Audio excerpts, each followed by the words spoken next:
Jasmine Hayes clutched her worn leather bag to her chest as the stagecoach rattled to a stop in Miles City, Montana. The dust swirling like angry ghosts against the backdrop of the setting sun. This would be her last chance at a new beginning, or so she desperately hoped.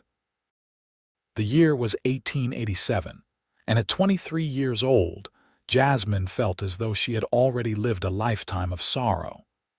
Her body ached from the long journey, but the physical pain paled in comparison to the wounds that ran far deeper.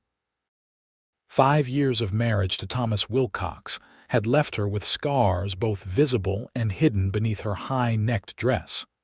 The bruises on her arms had faded to a sickly yellow, but the memories remained fresh. "End of the line, madam," the stagecoach driver called, his voice gruff but not unkind. Jasmine took a deep breath and stepped down from the coach, her boots landing on Montana soil for the first time. Miles City was larger than she had expected, with wooden buildings lining the main street and people bustling about despite the late hour. A saloon across the way spilled light and raucous laughter onto the street. "You got somewhere to stay, miss?" the driver asked as he handed down her single trunk. "The Riverside Boarding House," she replied, reciting the name from the advertisement she'd found in a newspaper months ago. "Do you know where I might find it?" The driver pointed down the main street. "3 blocks that way, then turn right. Can't miss it. It's the white building with blue shutters." Jasmine nodded her thanks and began walking, struggling with her trunk. She had spent nearly every cent she had saved in secret over the years to purchase the one-way ticket from St. Louis to Miles City. In her reticule were the papers declaring her a widow, a small mercy after Thomas had fallen from his horse in a drunken stupor and broken his neck last winter. No one knew the truth, how she had felt nothing but relief when they brought her the news. No one knew how she had stood at his grave without shedding a single tear. No one knew the hell she had endured as Mrs. Thomas Wilcox. The boarding house appeared just as described, and Jasmine climbed the steps to the front porch. Before she could knock, the door swung open to reveal an older woman with gray hair pulled into a severe bun. "You must be Mrs. Wilcox," the woman said, her eyes sharp but not unfriendly. "Miss Hayes," Jasmine corrected, her voice soft but firm. "I've returned to my maiden name." It was a small rebellion, but one that felt necessary for her new beginning. The woman raised an eyebrow but didn't comment. "I'm Mrs. Bennett. We spoke through correspondence." "Your room is ready, though I must say you're arriving later than expected." "The train was delayed in Bismarck," Jasmine explained, following Mrs. Bennett inside. The boarding house was clean and modestly furnished, with a sitting room to the right and a dining area to the left. A narrow staircase led to the upper floor. "Breakfast is at 7 sharp," Mrs. Bennett informed her as they climbed the stairs. "Dinner at 6. I don't provide lunch, but you're welcome to use the kitchen between meal times. The room is $5 a week, due every Sunday." "I understand," Jasmine said. "I'll be starting work at the Mercantile tomorrow. Mr. Johnson has agreed to hire me as a clerk." Mrs. Bennett showed her to a small room at the end of the hall. It contained a narrow bed, a washstand, a small dresser, and a chair by the window. It wasn't much, but to Jasmine, it represented freedom. "The bathroom is at the end of the hall. You'll share it with 3 other ladies," Mrs. Bennett explained. "I don't allow men upstairs, and I expect my boarders to maintain a respectable reputation. Is that clear?" "Perfectly," Jasmine assured her. She had no intention of allowing another man into her life, not after what she'd endured. Once Mrs. Bennett left, Jasmine sat on the edge of the bed and finally allowed herself to breathe. The journey had been long and frightening, traveling alone as she had. But she'd made it. She was in Miles City, hundreds of miles from St. Louis and the haunting memories of her past. She unpacked her few belongings and changed into her nightgown. As she lay in the unfamiliar bed, listening to the distant sounds of the town, Jasmine felt tears sliding down her cheeks. Not tears of sadness, but of relief. For the first time in years, she could sleep without fear. The morning brought gray skies and a light drizzle that turned the streets into mud. Jasmine dressed carefully in her best dress, a simple navy blue garment with white collar and cuffs. She pinned her chestnut hair into a neat bun and descended to the dining room where several other boarders were already seated at the long table. "You must be new," said a young woman with blonde hair and a friendly smile. "I'm Sarah Miller." "Jasmine Hayes," she replied, taking a seat beside Sarah. "I work at the school," Sarah explained as Mrs. Bennett served a breakfast of porridge and toast. "Are you staying in Miles City long?" "I hope to," Jasmine said. "I've taken a position at Johnson's Mercantile." "Oh, that's a good place," Sarah assured her. "Mr. Johnson is fair if a bit stern."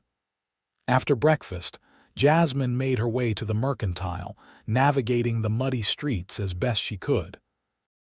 Johnson's Mercantile was housed in a two-story wooden building with large display windows showing an array of goods from clothing to cookware.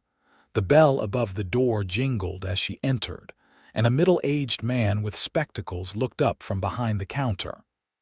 "Mr. Johnson?" Jasmine inquired. "I'm Jasmine Hayes. We corresponded about the clerk position." Mr. Johnson nodded briskly. Yes, you're a day late." "The train was delayed due to weather," she explained. "Well, you're here now," he said, coming around the counter. "Let me show you around." The job was straightforward enough, keeping the shelves stocked, helping customers find what they needed, and working the cash register. Jasmine learned quickly, grateful for the opportunity to earn her keep. The days fell into a rhythm, and Jasmine found comfort in the routine. Wake, work, return to the boarding house, sleep. She kept to herself, polite but distant with customers and fellow boarders alike. The memories of Thomas's rage whenever she spoke to another man had left deep scars, and she couldn't bring herself to trust easily. As spring turned to summer, Jasmine began to feel more secure in her new life. She saved what money she could, hoping to someday rent a small place of her own. The nightmares that had plagued her became less frequent, though they never disappeared entirely. It was a sweltering July day when everything changed. Jasmine was arranging a display of fabric when the bell above the door jingled. She looked up to see a tall man in dusty clothes, a cowboy hat pushed back on his head. His boots echoed on the wooden floor as he approached the counter where Mr. Johnson stood. "Jake," Mr. Johnson greeted warmly. "Didn't expect you back in town so soon." "Cattle drive ended early," the man Jake replied. "Thought I'd stock up before heading back to the ranch." Jasmine tried to focus on her work, but found her eyes drawn to the newcomer. He was tall and broad-shouldered, with sun-darkened skin and dark hair that curled slightly at the nape of his neck. He carried himself with quiet confidence, different from the brash swagger she'd come to associate with men in positions of power. "Miss Hayes," Mr. Johnson called, "could you help Mr. Zander with his supplies while I see to the delivery in the back?" Jasmine froze momentarily before forcing herself to move toward the counter. "Of course, Mr. Johnson," she said, her voice steady despite her racing heart. As Mr. Johnson disappeared through the back door, Jasmine faced the cowboy, keeping the counter between them like a shield. "What can I help you with today, Mr. Zander?" she asked, proud of how professional she sounded. Jake Zander's eyes were a startling blue against his tanned skin, and they studied her with an intensity that made her want to shrink away. But she held her ground, meeting his gaze steadily. "I need supplies for the ranch," he said. "Coffee, flour, sugar, some canned goods." He produced a list from his pocket and placed it on the counter, careful not to let his fingers brush against hers. Jasmine took the list and began gathering the items. Jake Xander followed at a respectful distance, offering to carry the heavier items. They worked in silence for several minutes before he spoke again. "You're new to Miles City," he observed. It wasn't a question. "Yes," Jasmine replied, reaching for a bag of coffee beans. "I arrived in April." "From where, if you don't mind my asking?" She hesitated. "St. Louis," he nodded, as if this explained something. "That's a long way to travel alone." Jasmine didn't respond, focusing instead on checking items off the list. She didn't owe this stranger her story, no matter how polite he seemed. "I've offended you," he said after a moment. "I apologize." Jasmine glanced up, surprised by his perception. "No, you haven't," she assured him. "I'm just not accustomed to discussing my personal affairs." He nodded again, accepting her boundary without question. "Understandable." They completed the rest of his shopping in companionable silence. When everything was gathered, Jasmine tallied the total. "That will be $8.43, Mr. Xander."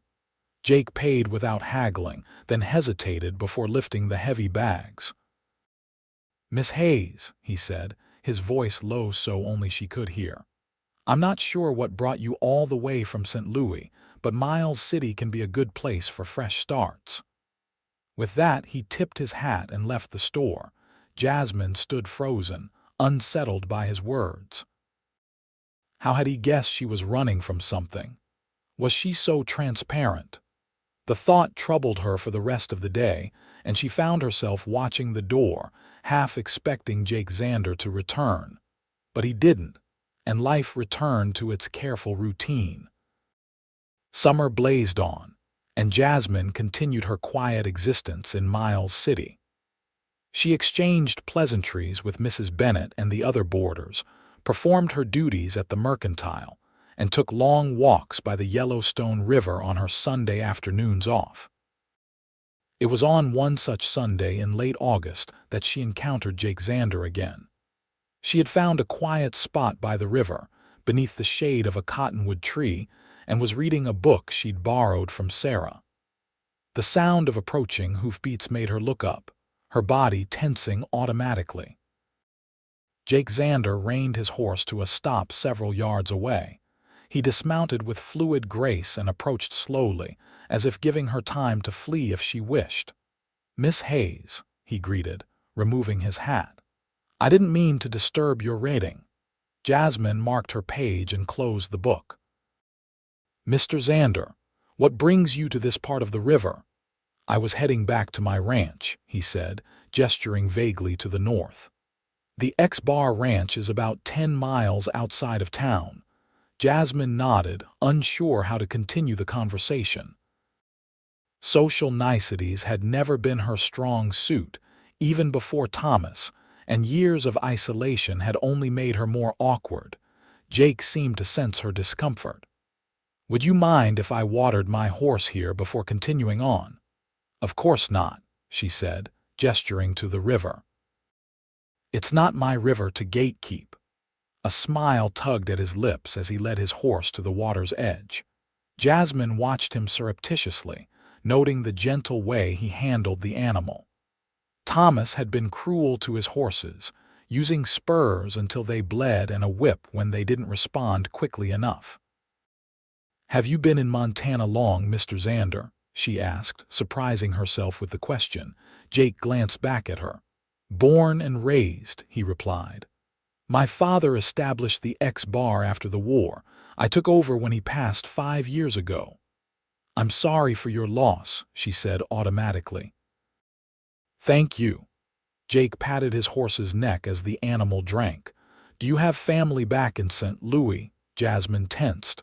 "No, no family." Jake seemed to sense he'd touched a nerve. "I apologize if I've pried." "It's all right," she said, softening slightly. "It's natural to be curious about newcomers, I suppose." Jake finished watering his horse and led the animal back up the bank, stopping a respectful distance from where Jasmine sat. "Miss Hayes," he began, then paused, seeming to choose his words carefully. Miles City can be a harsh place for someone on their own. If you ever need assistance, the X-Bar is known to be a good neighbor. Jasmine blinked, taken aback by the offer. That's very kind, Mr. Xander, but I'm managing quite well on my own. He nodded, accepting her response without question. Of course, but the offer stands nonetheless. He put his hat back on and mounted his horse with easy grace. Good day, Miss Hayes. Good day, Mr. Xander, she replied, watching as he rode away along the river. That night, Jasmine lay awake longer than usual, thinking about Jake Xander. There was something about him that unsettled her, though not in the frightening way Thomas had. Jake's quiet strength and respectful manner were so foreign to her experience with men that she didn't know how to categorize him. September brought cooler temperatures and changing leaves. The mercantile grew busier as ranchers and townspeople prepared for winter. Jasmine saw Jake Xander several more times when he came to town for supplies. Their interactions remained polite but brief, and she found herself looking forward to his visits despite her better judgment. One crisp October morning, Mr. Johnson called Jasmine to the back of the store. Miss Hayes, I need you to deliver this order to the X-Bar Ranch, he said, indicating a large crate of goods. Jake's housekeeper sent word that they are in desperate need of these supplies, but he's laid up with a broken leg and can't come to town. Jasmine's heart raced. Surely one of the ranch hands could come for it. They're short-handed with the fall roundup, Mr. Johnson explained. I'd go myself, but my rheumatism is acting up something fierce. The ranch has sent a wagon and driver for you. You'll be back by evening. Trapped by politeness and duty, Jasmine could only nod her agreement. Outside, she found a weathered old man waiting with a wagon. Miss Hayes, he inquired. When she nodded, he introduced himself as Hank, the X-Bar foreman. Mr. Xander sends his apologies for the inconvenience. The journey to the X-Bar took nearly 2 hours over rough terrain. Hank was taciturn, answering Jasmine's few questions with grunts or single-word responses. As they crested a hill, the ranch came into view, a sprawling complex with a large main house, several barns, bunkhouses, and corrals. Home sweet home, Hank commented, the most verbose he'd been during the entire trip. The wagon rolled to a stop in front of the main house, a 2-story structure built of solid logs with a wide porch wrapping around the front.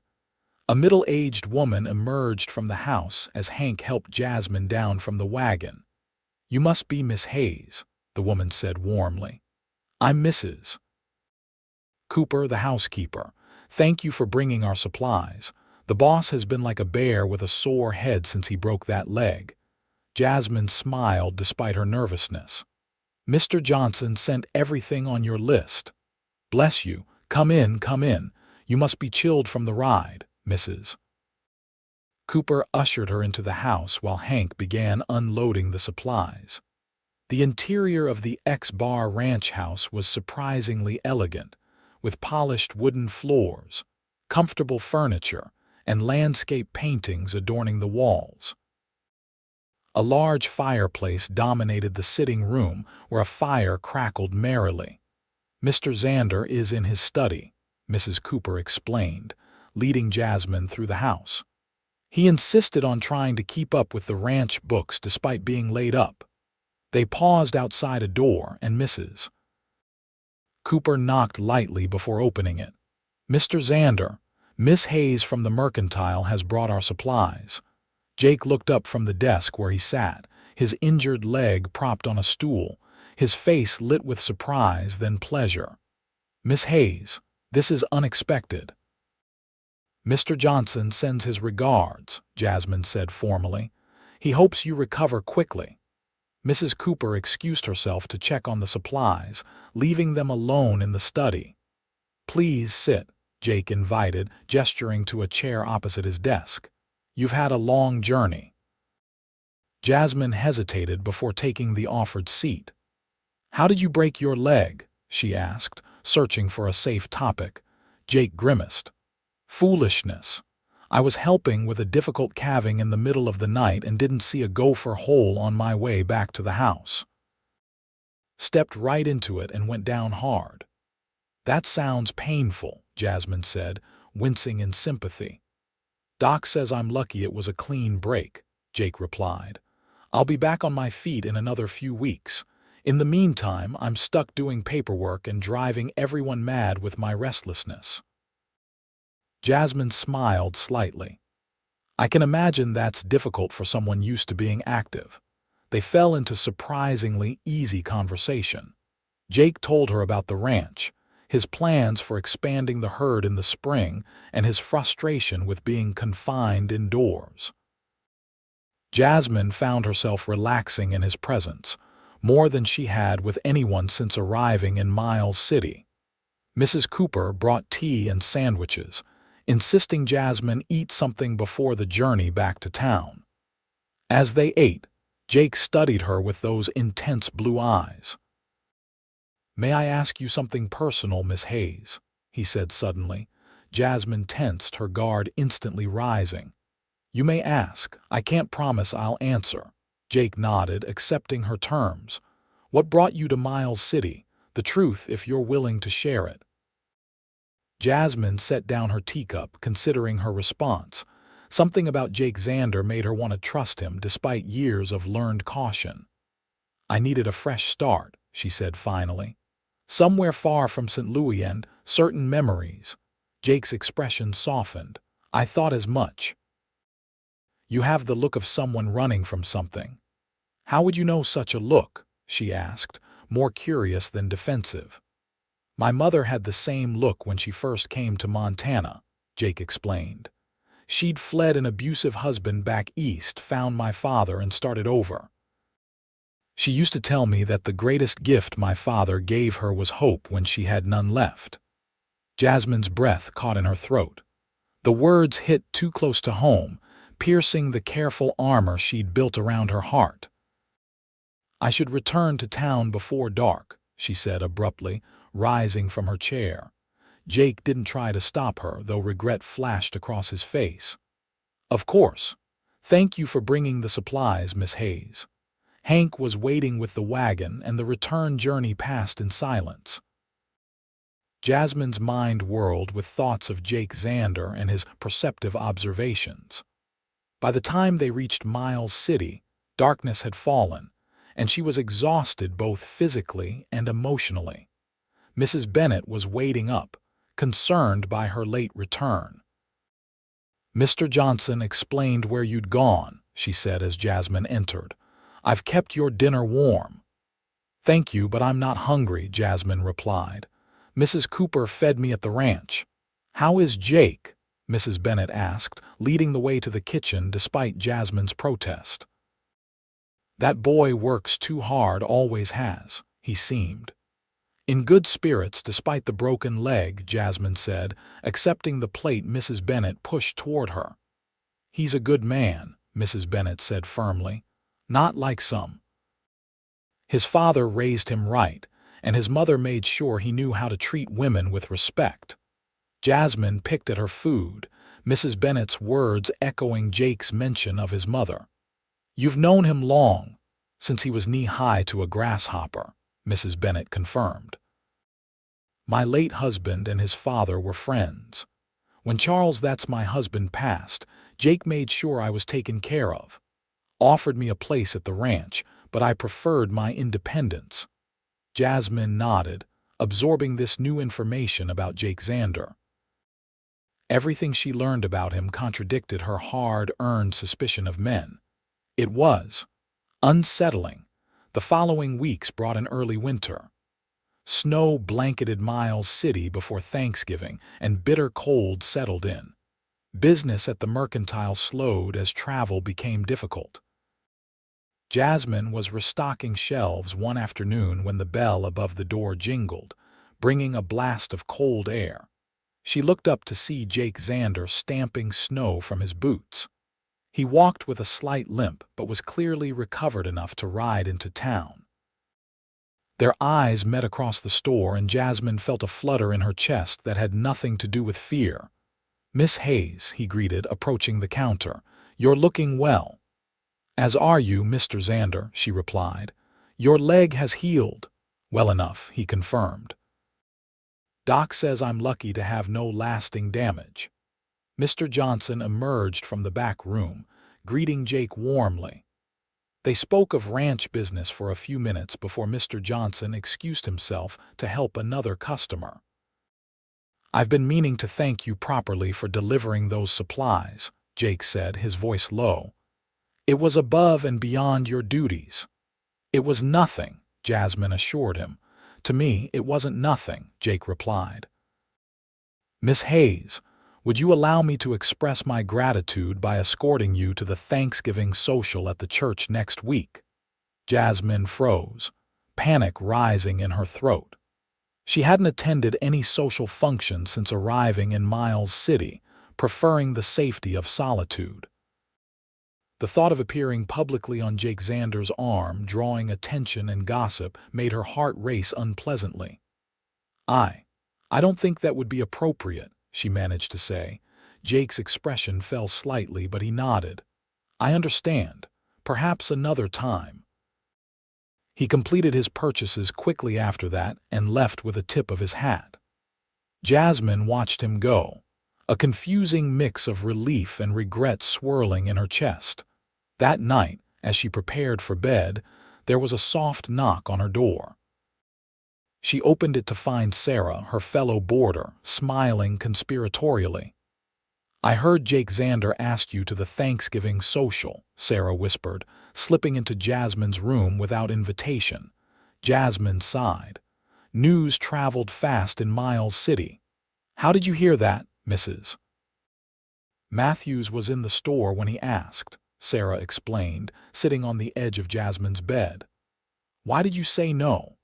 Jake Xander is the most eligible bachelor in the county. I'm not interested in socializing," Jasmine said carefully. Sarah studied her with shrewd eyes. "You know, when I first came to Miles City 3 years ago, I was like you, keeping to myself, avoiding attention, especially from men." Jasmine tensed. "What changed?" "I realized not all men are like my stepfather," Sarah said simply. "Some are kind and decent. Jake Xander is one of them." Jasmine sat heavily in her chair. "How did you know?" Sarah's expression softened. "It takes one to know one, I suppose. The way you flinch when men raise their voices. How you always keep your back to a wall, the shadows in your eyes." She reached across to squeeze Jasmine's hand. "You don't have to talk about it. Just know you're not alone." Tears welled in Jasmine's eyes, the first she'd shed in front of another person since arriving in Montana. "I was married," she whispered. "For 5 years he hurt me in ways I can't describe." Sarah nodded, her own eyes glistening. "My stepfather beat my mother and me. When she died, I ran away. Came west because it was as far as I could get." They sat in silence for a moment, bound by shared pain. "Jake Xander is nothing like your husband," Sarah said finally. "He's a good man through and through. Everyone in the county knows it." "It's not that simple," Jasmine said, wiping her eyes. "I can't trust my judgment anymore, and I can't bear the thought of being wrong again." Sarah squeezed her hand once more before standing. "Just think about it. The social might be good for you. You don't have to go with Jake if you don't want to. You could come with me and some of the other teachers." After Sarah left, Jasmine lay awake, thinking about Jake Xander and his invitation. Part of her, a small, fragile part that had somehow survived Thomas's cruelty, wanted to accept. But the larger part, the part shaped by fear and pain, couldn't take the risk. The day of the Thanksgiving social arrived cold and clear. Jasmine had decided to remain at the boarding house, telling Mrs. Bennett she had a headache. The older woman had given her a knowing look, but hadn't pressed the issue.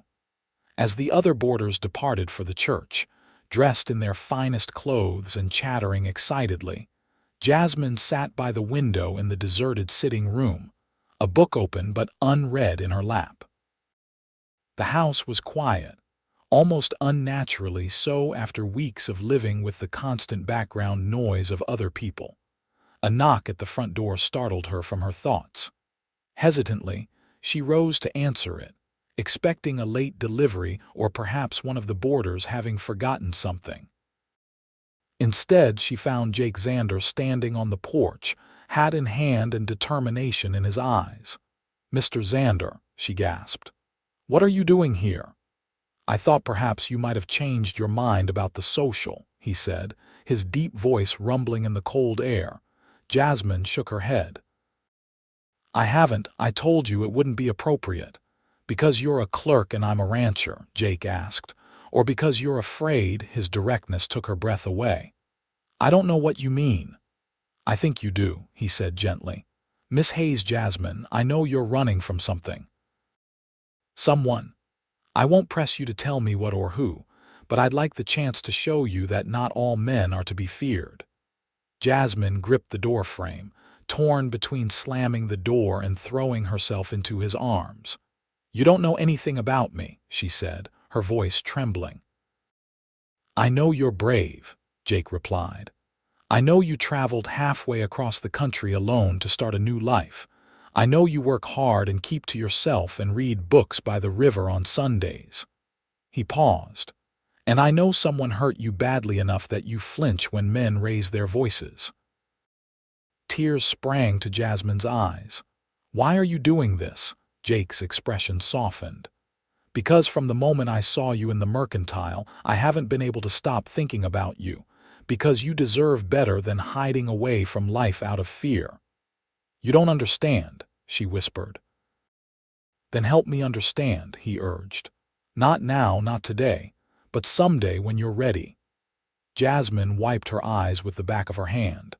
"I can't go to the social, Mr. Xander. I'm not ready for that kind of scrutiny." Jake nodded, accepting her decision. "Would you consider an alternative?" "A ride tomorrow, just the two of us. No crowds, no gossip, just a chance to talk."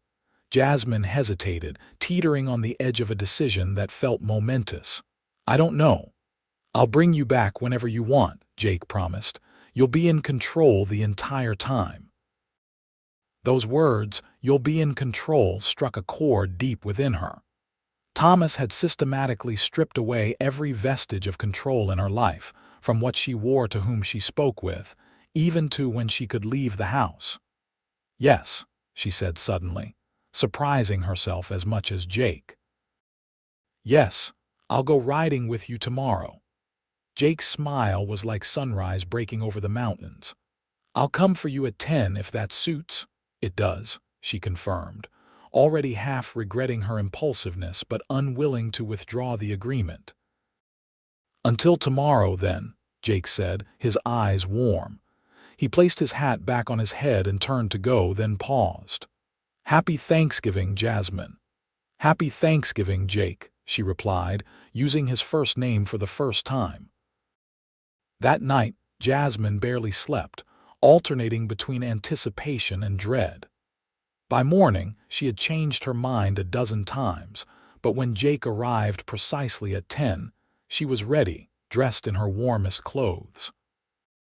"I brought Daisy for you to ride," Jake said, indicating a gentle-looking chestnut mare. "She's the sweetest horse on the ranch, perfect for a lady." Jasmine approached the mare cautiously. "It's been years since I rode," she admitted. "She'll take good care of you," Jake assured her, helping her mount. They rode slowly out of town, Jake setting an easy pace to accommodate Jasmine's inexperience. Once they cleared the buildings, he led them along the frozen Yellowstone River, the landscape a pristine white under the winter sun. "It's beautiful," Jasmine breathed, the tension in her body easing as they rode farther from town. "This is my favorite time of year," Jake confessed. "Everything clean and quiet. Feels like the world is holding its breath." They rode in companionable silence for a while, the only sounds the creak of leather and the soft crunch of snow beneath hooves. Jasmine found herself relaxing into the rhythm of the horse's movement, memories of riding as a girl coming back to her. "There's a place up ahead I'd like to show you," Jake said eventually. "If you're not too cold." "I'm fine," Jasmine assured him, surprised to realize it was true. The physical exertion of riding had warmed her, and Jake had provided her with thick gloves and a scarf before they set out. They rounded a bend in the river, and Jasmine gasped. Before them stood a magnificent cottonwood tree, its bare branches encased in ice that glittered like diamonds in the sunlight. The ground beneath it was clear of snow, as if the tree's canopy had sheltered that small circle of earth. Jake dismounted and helped Jasmine from her horse. "My secret spot," he said, leading her to the tree. "I found it as a boy and have been coming here ever since when I need to think." "It's magical," Jasmine said, reaching out to touch one ice-covered branch. Jake spread a blanket on the ground beneath the tree and unpacked a small basket. "Mrs. Cooper insisted I bring lunch," he explained. "She says no outing is complete without food." They sat side by side on the blanket, eating thick sandwiches and drinking hot coffee from a thermos. Jasmine couldn't remember the last time she'd felt so at ease in a man's presence. "Tell me about your ranch," she prompted, genuinely curious. Jake's face lit up as he described the X-Bar, the cattle operations, his plans for breeding stronger stock, the challenges and joys of ranch life. His passion was evident in every word, and Jasmine found herself drawn to his enthusiasm. "What about you?" he asked eventually. "What did you do in St. Louis?" Jasmine tensed slightly. "I was married," she said carefully. "My husband was a banker. I kept house." Jake nodded, sensing her reluctance to elaborate. "And before that, I lived with my aunt after my parents died," Jasmine said, finding it easier to speak of the more distant past. "She taught me to read and write to keep accounts. She had hoped I might become a teacher." "Why didn't you?" Jake asked. Jasmine stared at her hands. "Thomas, my husband, didn't approve of women working outside the home." Jake was silent for a moment. "Was he the one who hurt you?" he asked finally, his voice gentle. Jasmine's breath caught in her throat. For 5 years, she had never spoken aloud of Thomas's cruelty. Even when people had noticed her bruises, she had made excuses: clumsiness, accidents. The shame had been too great, the fear too overwhelming. But here, under this magical tree with this man who looked at her with such kindness, the truth spilled out. "Yes," she whispered. "For 5 years he beat me, controlled everything I did, isolated me from everyone who might have helped." She couldn't look at Jake as she spoke, afraid of what she might see in his eyes. "When he died last winter, an accident, a fall from his horse, I felt nothing but relief. What kind of person does that make me?" Jake's hand found hers, warm and strong. "It makes you human," he said simply. "Jasmine, look at me." Reluctantly, she raised her eyes to meet his. "What happened to you was not your fault," he said firmly. "And feeling relief at being free doesn't make you a bad person. It makes you a survivor." Tears filled Jasmine's eyes. "I'm so tired of being afraid," she admitted. "Of flinching at loud noises, of doubting every kindness, of expecting the worst from people." Jake squeezed her hand. "You don't have to stop being cautious. Caution keeps us alive. But there's a difference between caution and letting fear rule your life." He paused. "My mother used to say that the hardest thing after leaving my father was learning to trust again, not just others, but herself, her own judgment." "How did she do it?" Jasmine asked, desperate for guidance. "One day at a time," Jake replied. "One person at a time." "She said my father never pushed her, never rushed her.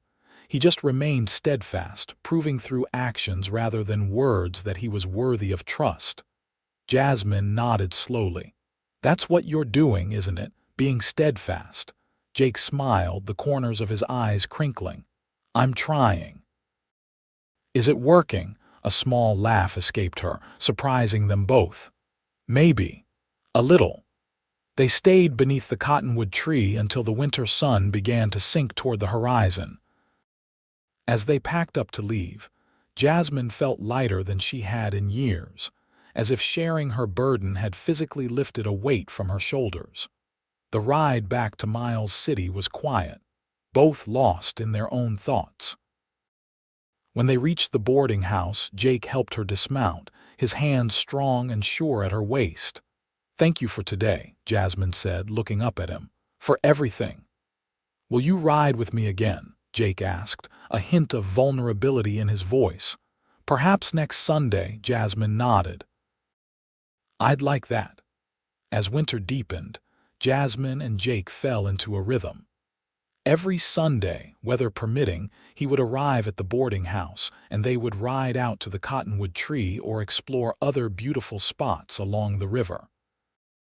With each outing, Jasmine shared more of her past, and Jake listened without judgment, offering quiet support rather than platitudes. In turn, he told her about his life growing up on the ranch, losing his father, the responsibility of taking over the X-Bar at 25. He spoke of his dreams for the future, of expanding the ranch and breeding the finest cattle in Montana territory. Christmas approached, bringing festive decorations to Miles City and increased business to the mercantile. Jasmine found herself looking forward to the holiday for the first time in years. Mrs. Bennett organized a Christmas dinner for her boarders, and to everyone's surprise, Jasmine volunteered to help with the cooking. "You seem different lately," Sarah commented as they prepared pies in the boarding house kitchen. "Happier." Jasmine smiled, rolling out pastry dough with newfound confidence. "I feel different, like I'm finally waking up after a long sleep. Would a certain rancher have anything to do with that?" Sarah teased gently. A blush colored Jasmine's cheeks. "Perhaps. The whole town is talking, you know," Sarah said, keeping her voice low. "The mysterious widow from back east and the most eligible bachelor in the county." "I'm not a widow," Jasmine corrected automatically. "I mean, technically I am, but—" She sighed. "It's complicated." Sarah squeezed her arm sympathetically. "Love usually is." The word love sent a jolt through Jasmine's body. Was that what she was feeling? This warm, frightening, exhilarating sensation that filled her chest whenever she thought of Jake Xander. It was so different from what she'd felt for Thomas, that initial girlish infatuation that had quickly soured into fear and dependency. 2 days before Christmas, Jake came to the mercantile as Jasmine was closing up. Snow was falling heavily outside, blanketing the town in white silence. "I have something for you," he said, producing a small package wrapped in brown paper and tied with red ribbon. "Jake, you shouldn't have," Jasmine protested weakly, though pleasure warmed her cheeks. "Open it," he urged. Inside the package, Jasmine found a small leather-bound book of poetry by Emily Dickinson. "How did you know?" she breathed, running her fingers over the embossed cover. "You mentioned once that your aunt introduced you to her work," Jake said, looking pleased with himself. "I had it ordered from back east months ago, hoping it would arrive in time for Christmas." Jasmine was touched beyond words. Thomas had never given her gifts, except jewelry that he used to show off his wealth to others, jewelry she'd sold to finance her escape from St. Louis. "I have something for you too," she admitted, reaching beneath the counter for the package she'd been hiding. "It's not much." Jake unwrapped it carefully to reveal a hand-knitted scarf in deep blue wool. "You made this?" he asked, genuine delight in his voice. Jasmine nodded. "Mrs. Bennett taught me. I've been working on it in the evenings." Jake wrapped the scarf around his neck immediately. "It's perfect," he declared. "The finest gift I've ever received." They stood looking at each other across the counter, the air between them charged with unspoken feelings. "Jasmine," Jake began, his voice low and serious. "There's something I need to tell you." Her heart raced with sudden anxiety. "What is it?" "I'm leaving tomorrow for Billings," he said. "There's a livestock auction I need to attend. I'll be gone through the new year." Relief flooded through her, followed by disappointment. "Oh, how long will you be away?" 2 weeks, maybe 3 depending on the weather," Jake replied. "I'd put it off if I could, but this is my chance to purchase a new breeding bull for the spring." Jasmine nodded, understanding the importance of such an opportunity. "I'll miss our Sunday rides," she admitted softly. Jake's eyes warmed. "As will I, more than I can say." He hesitated, then reached across the counter to take her hand. "Jasmine, when I return, would you consider coming out to the ranch for dinner, to meet Mrs. Cooper properly and see the place in more than just passing?" The invitation represented another step forward, another barrier falling. "Yes," Jasmine said, surprising herself with the lack of hesitation. "I'd like that very much." Jake's face lit with pleasure. "Good, that's good." He squeezed her hand before releasing it. "I should let you finish closing up. The snow's getting worse." As he turned to leave, Jasmine called after him. "Jake." When he looked back, she said, "Be careful on your journey." His smile was soft. "I will. Merry Christmas, Jasmine." "Merry Christmas, Jake." The days without Jake stretched longer than Jasmine had anticipated. She threw herself into work, volunteered to help Mrs. Bennett with household chores, and even accepted Sarah's invitation to a small New Year's gathering at the school teacher's lodgings. January brought brutal cold and howling blizzards that shut down the town for days at a time. With no word from Jake, Jasmine tried not to worry, telling herself that travel delays were common in Montana winters. It was mid-January when a stranger entered the mercantile, stamping snow from his boots. "Is one of you Miss Hayes?" he asked, looking between Jasmine and Mr. Johnson. "I am," Jasmine replied, a sense of foreboding settling in her stomach. The man handed her a telegram. "Just arrived from Billings." With trembling fingers, Jasmine opened the paper. The message was brief. "Jake injured, stop asking for you, stop, can you come stop Hank arriving tomorrow to escort, stop." "What is it?" Mr. Johnson asked, alarmed by her sudden pallor. "It's Jake," she whispered. "He's been hurt." Mr. Johnson read the telegram over her shoulder. "You must go," he said firmly. "The store can manage without you for a while. But the weather—" Jasmine protested weakly. "Hank wouldn't make the journey if it weren't safe enough," Mr. Johnson assured her. "And Jake wouldn't ask for you if it weren't serious." That evening, Jasmine packed a small bag with shaking hands. Mrs. Bennett helped, offering practical advice about traveling in winter and providing extra blankets and food for the journey. "You love him, don't you?" the older woman asked as they worked. Jasmine's hands stilled. "I don't know," she answered honestly. "I've never. What I felt for Thomas wasn't love, I see that now. This is different, frightening in a new way." Mrs. Bennett nodded understanding. "Love is always frightening, my dear. Giving your heart to another person is the bravest thing any of us ever do." Hank arrived the next morning with a covered wagon specially outfitted for winter travel. The journey to Billings was slow and arduous, taking 3 days instead of the usual one due to snow-clogged roads and bitter temperatures.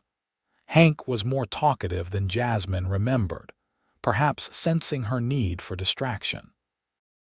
He told her stories about Jake's childhood on the ranch, about his father's kindness and his mother's strength. Boss's ma was something special, Hank said as they huddled beneath buffalo robes in the wagon. Came from back east with nothing but the clothes on her back and more bruises than skin showing.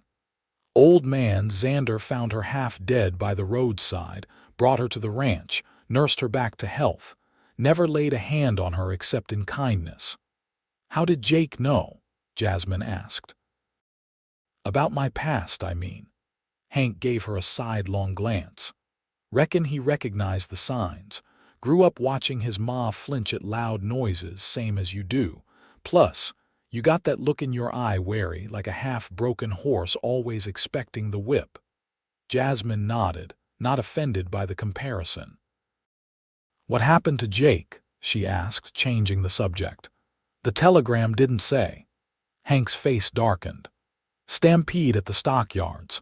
Fool kid wasn't looking where he was going, would have been trampled if Jake hadn't pushed him out of the way. Got himself knocked against a fence post, broke some ribs, got a nasty head wound. Doc says he'll heal, but he's been asking for you something fierce, delirious with fever for a while." Fear clutched at Jasmine's heart.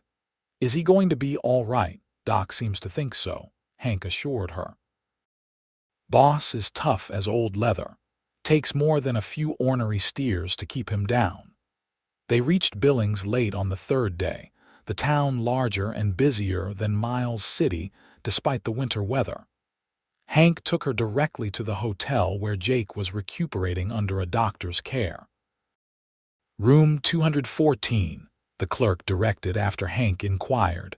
Jasmine climbed the stairs with her heart in her throat, unsure what she would find. Hank knocked on the door, and a woman's voice called for them to enter. The hotel room was warm, lit by several lamps. A middle-aged woman, presumably the doctor's wife or a hired nurse, sat in a chair by the window. And in the bed, propped up against pillows with his torso bandaged and a smaller bandage around his head, was Jake. His face lit up when he saw her, then clouded with concern. "Jasmine, you shouldn't have come in this weather." She moved to his bedside, fighting the urge to throw her arms around him. "Of course I came. Your telegram said you were asking for me." Jake shot a glare at Hank. "I told you not to worry her."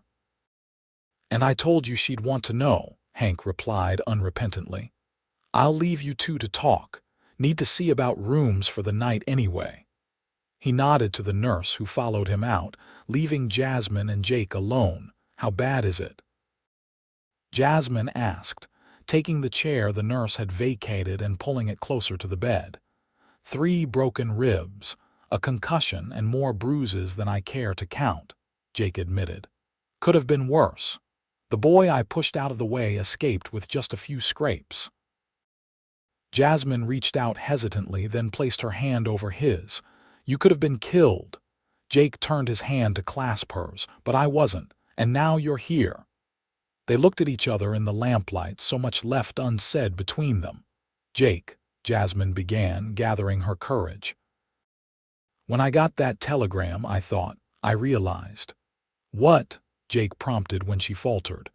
"That I couldn't bear the thought of losing you," she finished in a rush. "That somehow, despite everything, you've become important to me, essential." Jake's eyes softened. "Jasmine Hayes, are you saying you care for me?" "I'm saying I think I might be falling in love with you," she whispered, the words both terrifying and liberating. "And that scares me more than anything Thomas ever did."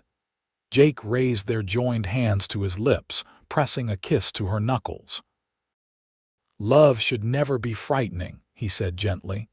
"But it is," she insisted, "because now I have something to lose again, someone who matters." "You won't lose me," Jake promised. "Not if I have any say in the matter."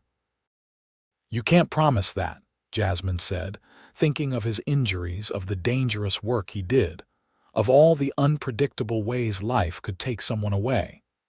"No," he agreed, "but I can promise to do everything in my power to stay by your side for as long as you'll have me. I love you, Jasmine. I think I've loved you since that first day in the mercantile when you looked at me with those wary eyes but still stood your ground." Tears spilled down Jasmine's cheeks. "I don't know if I remember how to be loved properly," she admitted. Jake's smile was tender. "Then we'll learn together. One day at a time." He tugged gently on her hand, drawing her closer until she perched on the edge of the bed. With his free hand, he brushed the tears from her cheeks. "When I was lying in that stockyard, blood in my eyes and pain in every breath," he said softly, All I could think about was you. That I might die without telling you how I feel, without asking if you might consider a future with me." "A future," Jasmine repeated, her heart racing. "Not marriage, not yet," Jake hastened to add. "I know that's too much too soon, but a courtship, proper and patient for as long as you need." Jasmine nodded, overwhelmed but not afraid. "Yes," she whispered. "I'd like that very much."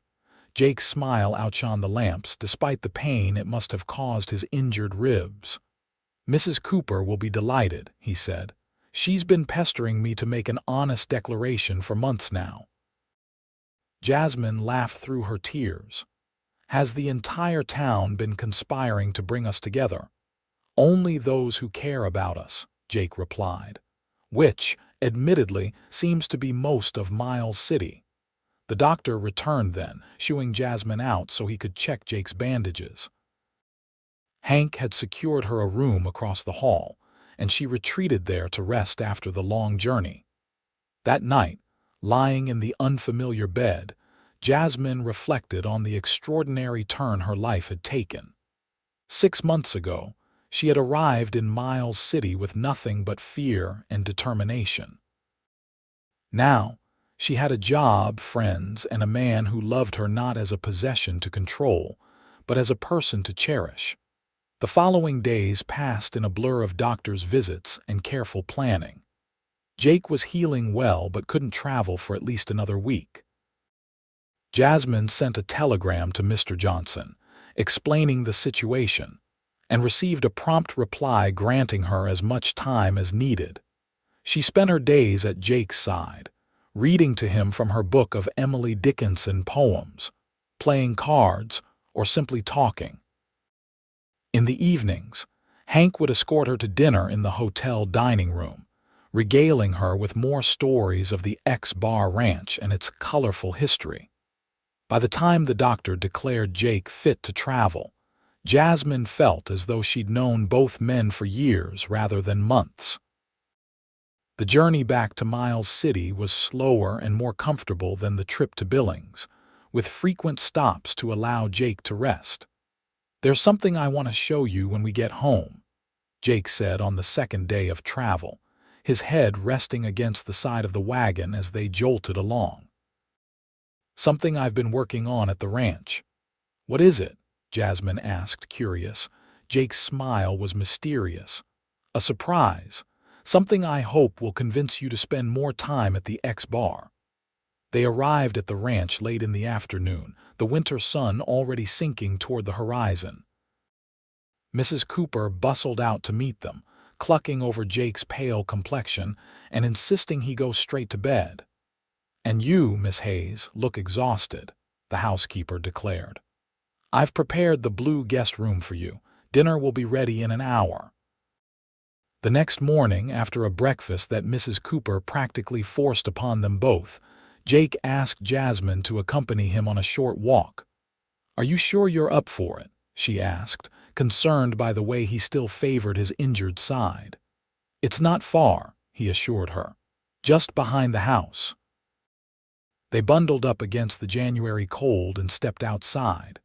Jake offered Jasmine his arm, as much for his own stability as for propriety's sake, she suspected.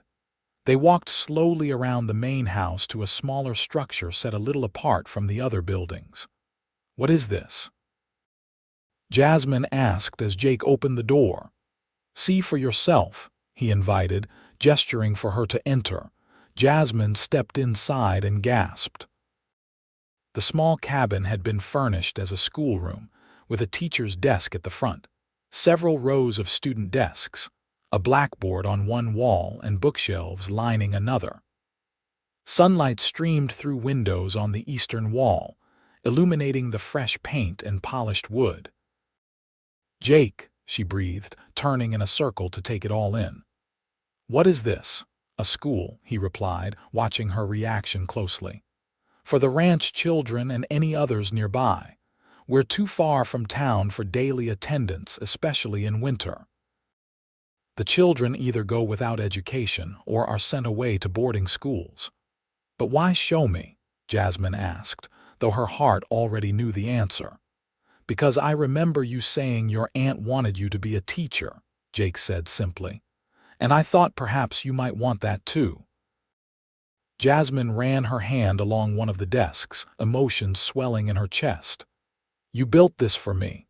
For the children," Jake corrected gently. "But with you in mind, yes. There's no pressure, Jasmine. If you're happy at the mercantile, I understand. But the option is here if you want it." Tears filled her eyes for what felt like the 100th time since meeting Jake Xander. But these were different tears, not of fear or pain, but of possibility, of hope. "No one has ever given me a choice before," she whispered. "Not a real one." Jake moved to stand beside her, careful not to crowd her. "Everyone deserves choices, Jasmine, the freedom to decide their own path." She looked up at him, this man who had given her so much more than she could have imagined. "I don't know if I'm qualified to teach," she admitted. "Mrs. Cooper's niece runs a school in Helena," Jake explained. "She's offered to come for the summer to help you prepare. Again, only if you're interested." Jasmine tried to imagine it standing at the front of this bright room, helping children learn to read and write, to understand the world around them. The image filled her with a sense of purpose she'd never experienced before. "I'd like to try," she said finally. "Maybe start slowly, a few days a week while I continue at the mercantile." Jake's face lit with pleasure. "Mr. Johnson already said he'd understand if you wanted to reduce your hours. Seems he and Mrs. Cooper have been plotting behind our backs." Jasmine laughed, the sound echoing in the empty schoolroom. "Is there anyone in this county not involved in our relationship?" "Probably not," Jake admitted with a grin. "Small communities are like that, everyone in everyone else's business." "It's nice," Jasmine said softly, "to be part of a community that cares." Jake reached for her hand, his touch gentle but sure. "You are part of it now, part of us. If you want to be." Jasmine laced her fingers with his. "I do want that. Very much." Spring came slowly to Montana, the snow melting gradually to reveal tender green shoots beneath. Jasmine divided her time between the mercantile in town and preparing for the school's opening in the fall. 3 days a week, Jake would come to collect her from the boarding house and take her to the ranch, where she cataloged books, planned lessons, and absorbed everything Mrs. Cooper's niece could teach her about running a rural school. In April, on a day when the air carried the first real warmth of the season, Jake took her riding to their cottonwood tree.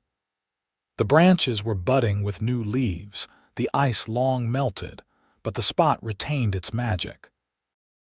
They spread a blanket beneath the tree, and Jake produced a picnic lunch far more elaborate than their usual fare: fried chicken, biscuits, apple pie, even a bottle of wine. "What's the occasion?" Jasmine asked as he poured the wine into 2 glasses he'd packed carefully in a wooden box. "Do I need an occasion to spoil you?"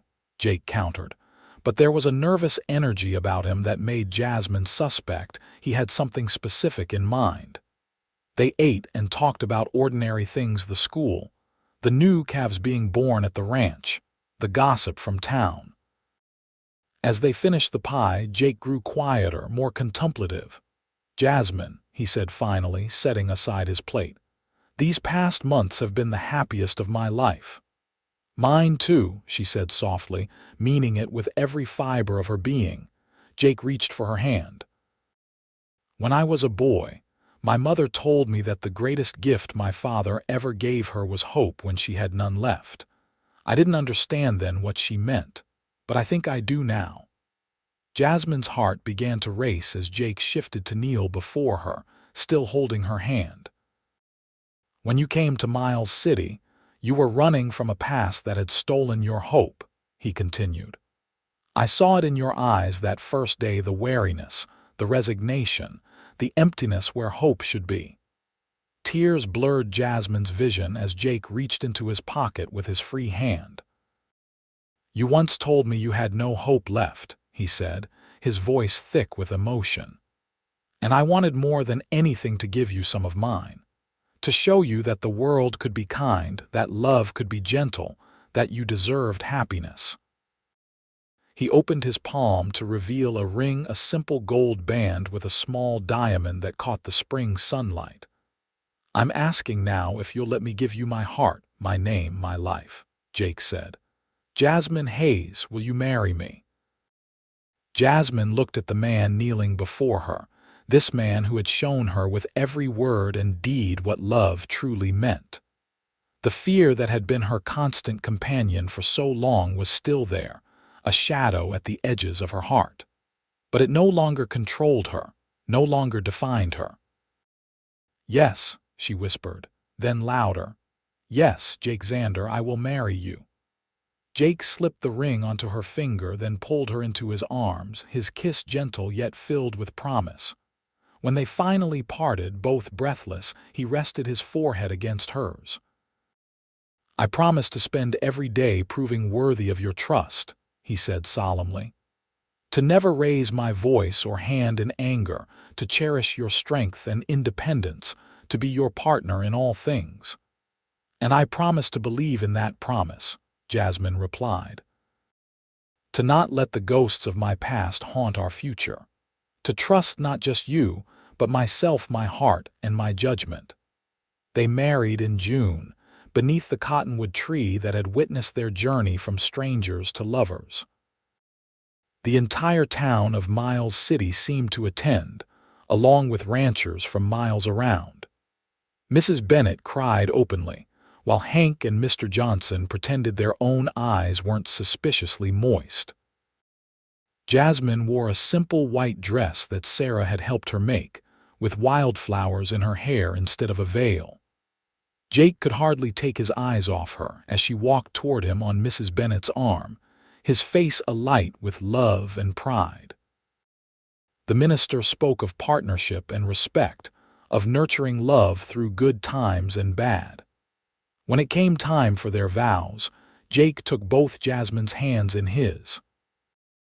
"Jasmine," he said, his voice carrying clearly to all assembled, "I take you as my wife, promising to walk beside you rather than ahead or behind.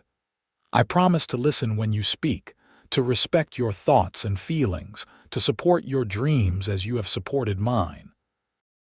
I promise to be gentle in word and deed, patient in misunderstanding, and apologetic in wrongdoing. Most of all, I promise to remember each day why I fell in love with you, and to give you reasons to remember why you fell in love with me." Tears streamed down Jasmine's cheeks as she spoke her own vows.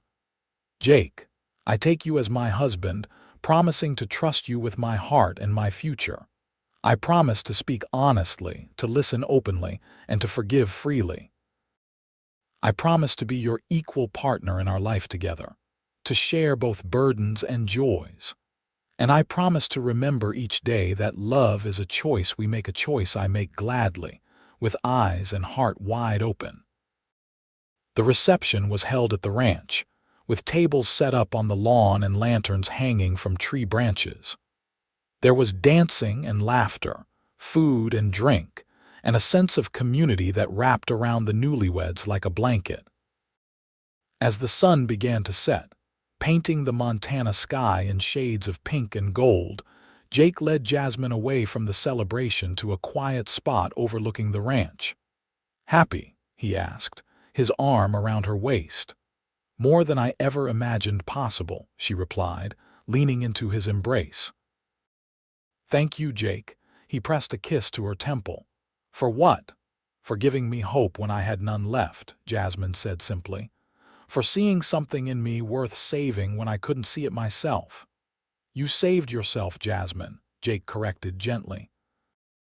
"You had the courage to leave, to start over, to trust again. I just had the good fortune to be there when you did." They stood together, watching as the first stars appeared in the twilight sky, the sounds of celebration drifting up from below. "Welcome home, Mrs. Xander," Jake whispered. Jasmine smiled, the words settling in her heart like a promise fulfilled. "Home," she repeated, the word no longer foreign or frightening but filled with warmth and possibility. Yes, I think it is. Years passed and the X-Bar Ranch flourished under Jake and Jasmine's care. The school Jasmine began with just 8 students grew to 20, with children coming from neighboring ranches and homesteads for an education many would otherwise have gone without. In the fall of 1889, their first child was born, a son they named William Charles Zander, after both their fathers. 2 years later, they welcomed a daughter, Elizabeth. The children grew strong and happy, surrounded by the love of their parents and the extended family of the ranch community. On their 5th wedding anniversary, Jake surprised Jasmine by adding a wing to the main house, a library filled with books he'd been collecting secretly for years, ordered from catalogs and purchased on his trips to larger cities. "For the teacher who opened so many minds to the joy of learning," he said as he showed her the room, "including mine." Jasmine ran her fingers along the spines of the books, overwhelmed by his thoughtfulness. "Jake, I don't have words." "That's a first," he teased, pulling her into his arms. The eloquent Mrs. Zander, speechless, she swatted his arm playfully. "You're impossible." "Impossibly in love with you," he countered, dropping a kiss on her nose. "Even more today than 5 years ago. Life wasn't always easy. There were drought years and harsh winters, illness and hardship. But through it all, Jake remained steadfast, his love unwavering. And Jasmine grew stronger, the broken woman who had arrived in Miles City transforming into a confident teacher, wife, and mother. Sometimes she would wake in the night from old nightmares, memories of Thomas's cruelty infiltrating her dreams.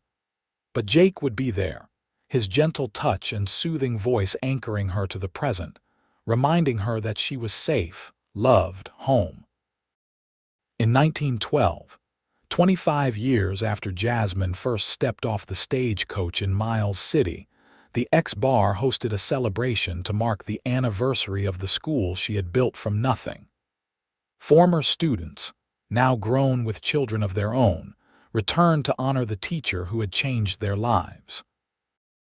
Jake, his dark hair now streaked with silver but his blue eyes as bright as ever, stood beside her as she received their thanks and reminiscences. "Did you ever imagine this?" he asked later as they sat on the porch watching the sunset, their grown children and 3 grandchildren playing on the lawn. Jasmine shook her head. "Never, not even in my wildest dreams." Jake took her hand, his thumb brushing over the wedding band that hadn't left her finger in a quarter century. "You know what my mother told me just before she died?" "What?" Jasmine asked, leaning her head on his shoulder. "She said the measure of a life well lived isn't in what you take, but in what you give," Jake said softly. "You've given so much, Jasmine, to me, to our children, to every student who's passed through that schoolhouse." "We've given together," she corrected. "Everything I've been able to give is because you first gave me hope." Jake smiled, pressing a kiss to her forehead. "Then we're even because you gave me purpose, direction, a reason for everything else." As darkness fell over the ranch that had been their home for 25 years, Jasmine reflected on the journey that had brought her to this moment. From the terrified young woman fleeing abuse to the grandmother watching her family thrive, her path had been neither straight nor easy. But it had led her here, to this man who had kept every promise, to this life filled with love and meaning. "No regrets?" Jake asked, seeming to sense the direction of her thoughts. Jasmine smiled, squeezing his hand. "Not one. Every step, even the painful ones, brought me to you." "How could I regret that?" Above them, stars filled the Montana sky, as vast and full of possibility as the future they had built together, a future founded on that first moment of hope, freely given and gratefully received.